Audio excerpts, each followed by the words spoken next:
দেখাবো নুডলসের পাকোড়া। তো এই পাকোড়াটার জন্য আমি এখানে মিনি প্যাকেট যে নুডলসগুলো আছে এখানে আমি 3 প্যাকেট নুডলস নিয়ে নিয়েছি। আর এই পাকোড়াটা বানানোর জন্য যা যা ইনগ্রেডিয়েন্টস লাগতেছে সব কিন্তু আমি এখানে নিয়ে আসছি। দেখতে পারতেছেন একটা বাটিতে মানে এখানে আমি কিছু চাট মশলা, ধনিয়া পাউডার আর কিছু গরম মশলা পাউডার এবং সামান্য পরিমাণ লবণ, আর এখানে একটা পেঁয়াজ আমি কিউব করে মানে একেবারে ছোট ছোট করে মিহি কুচি করে নিয়েছি। আর অন্য পাশে একটা আলু আমি সেদ্ধ করে এটাকে গ্রেটারের সাহায্যে গ্রেট করে নিয়েছি। আর এখানে কিছু চাট মশলা নিয়েছি।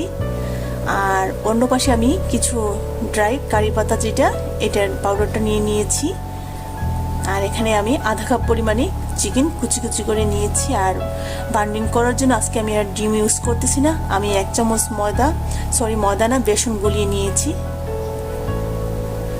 আর অন্য পাশে আমি রেখে দিয়েছি কিছু মশলা, যেটা সয়া সস, টমেটো কেচাপ আর কিছু চিলি ফ্লেক্স। আর বার্নিংয়ের জন্য আমি 1 প্যাকেট নুডলস ছোটো ছোটো করে ভেঙে নিয়েছি। তো আমার নুডলসটা আমি অলমোস্ট সিদ্ধ করেই রেখে দিয়েছি।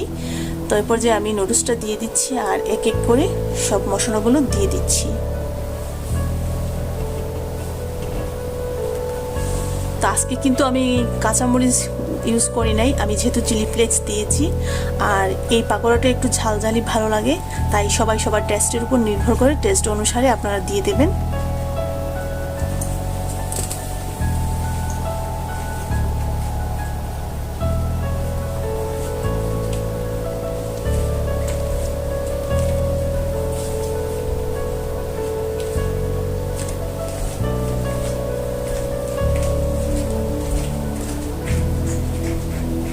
তো আমার সব মশলাগুলো একসাথে দেওয়া হয়ে গেছে। এখন আমি ভালো করে এটাকে মথে নেব। আর মধ্যে মধ্যে একটা ডোয়ের মতো তৈরি করে নেব। কোনো প্রেশার দিয়ে এটা মাখতে হবে না, আস্তে আস্তে মেখে নিলেই হবে। আর এরপর যে আমি 1 কাপ যে আলু গ্রেট করে রেখেছিলাম এটাও দিয়েছি, কারণ এটা বার্নিংয়ের খুব ভালো একটা কাজ করবে, যেহেতু আঠালো একটা ভাব চলে আসবে। এই যে দেখেন, মুঠের মাঝে নিলে যখন একটা দলা পেকে আসবে তখনই বুঝতে হবে যে এটার মানে পারফেক্টলি এই ডোটা তৈরি হয়ে গেছে। তো এখন আমি গুল গুল শেপ দিয়ে বল করে নেব। আর নুডলসের সাথে যে মশলাটা ছিল অলরেডি 2 প্যাকেট মশলাও আমি দিয়ে দিয়েছি। তো এখানে আমি হাত দিয়ে চেপে চেপে গুল গুল বলের মতো করে নিচ্ছি। তো নুডলস পাকোড়া কিন্তু অলরেডি সবাই চেনে, সবাই পারেন, বাট এক একজন এক এক রকম করে থাকে। আজকে আমি যেরকম করেছি আমার ভালো লাগেছে, তাই আপনাদের সাথেও আমি শেয়ার করেছি। তো আমি এখন এই বেসনের গোলার ভিতরে চুবিয়ে তুলছি। আর ব্রেড গামের বদলে সেই নুডলসগুলো ভেঙে রেখেছিলাম সেটা দিয়ে আমি কোট করে নিচ্ছি। আর এটা কোট করার মানে একটা ভালো রিজন হচ্ছে অনেক ক্রিস্পি হয়ে যায়, কারণ এই নুডলস পাকোড়াটা উপর দিয়ে অনেকটা ক্রিস্পি হয় আর ভিতরে অনেকটা সফট হয়। তো এক এক করে আমি সবকটা বল বানিয়ে নিচ্ছি।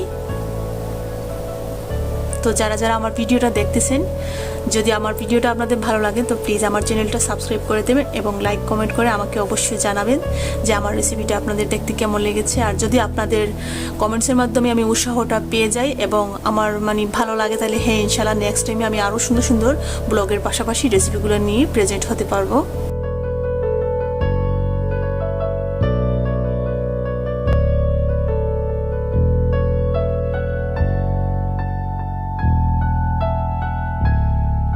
তো আমার বলগুলো রেডি হয়ে গেছে অলরেডি। তো 2 প্লেট হয়েছে, দেখেন আমার 2 প্যাকেট নুডলস থেকে আমার এই নুডলস বলগুলো হয়েছে। তো আমি এখন রেস্টে রেখে দেবো ফ্রিজে, নর্মাল ফ্রিজে কিছুক্ষণ রেখে দেবো, আধা ঘন্টার মতো। তো আসছি আবার আধা ঘন্টা পরে। তো আধা ঘন্টা পরে আমি চলে আসছি একটা গর্তওয়ালা হাঁড়িতে আমি দিয়ে দিচ্ছি পর্যাপ্ত পরিমাণের তেল, যেহেতু এটা ডুবো তেলে ভাজতে হবে। তো সেই পরিমাণ অনুসারে আমি তেল দিয়ে দিয়েছি। আর তেলটা হালকা একটু গরম হয়ে আসলে এক এক করে আমি এই নুডলসের পাকোড়াগুলো ছেড়ে দেব। তো একটা জিনিস লক্ষ্য রাখবেন, তেল যেন অতিরিক্ত গরম না হয়ে যায়, তা না হয়তো অনেক সময় দেখা যাবে যে পোড়া লেগে যাবে বা উপরের দিকটা ক্রিস্পি হয়ে যাবে আর ভিতরেরটা সিদ্ধ হবে না ভালো করে। তাই হালকা আছে একটু লাল লাল করে ভেজে নিতে হবে।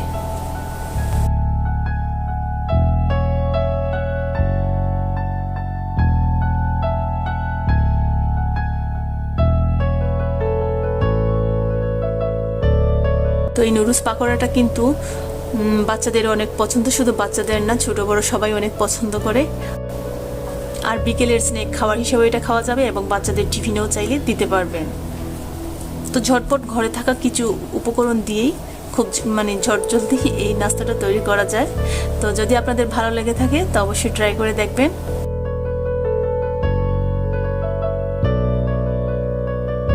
তো আমি এক এক করে আমার বাকি যে ইয়েগুলো রয়েছিল, পাকোড়াগুলো রয়েছিল, আমি সেগুলো ভেজে নিচ্ছি। তো দেখেন আমার পাকোড়াগুলো ভাজা হয়ে গেছে, মাশাআল্লাহ অনেক সুন্দর একটা কালার চলে আসছে, খেতেও অনেক ইয়াম্মি হয়েছে। তো আজকের মতো এ পর্যন্ত বিদায় নিয়ে নিচ্ছি। আপনারা সবাই ভালো থাকবেন, সুস্থ থাকবেন, আমার জন্য এবং আমার ফ্যামিলির জন্য দোয়া করবেন। আল্লাহ হাফিজ, আসসালামু আলাইকুম।